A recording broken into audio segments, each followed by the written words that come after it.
Hello అండి, అందరికీ నమస్కారం.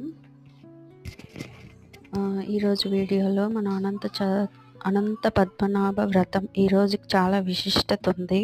ఇది భాద్రపద శుద్ధ చతుర్దశి నాడు జరుపుకుంటాం అన్నమాట. ఈ వ్రతం ఎవరైనా చేసుకోదలుచుకుంటే మాత్రం ఖచ్చితంగాను పూజలో ప్రసాదంకి వడపప్పు నైవేద్యంగా పానకము స్వామివారికి సమర్పించి, ఇంకా ఏవైనా అప్పాలు అలాంటివి ఏవైనా చేసుకోదలుచుకుంటే చేసుకొని, ఈ వ్రత కథ అంతా కూడాను నేను ఇందులో పెట్టాను షార్ట్ వీడియోలోని. మొత్తం వీడియో కూడా నేను చేస్తాను. దయచేసి అందరూ కూడాను ఈ వ్రత కథను చూసుకొని చేసుకోండి. ఓం శ్రీ అనంత పద్మనాభ స్వామిన్యై నమః.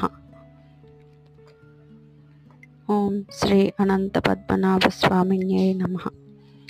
ఓం శ్రీ అనంత పద్మనాభ స్వామిన్యై నమః.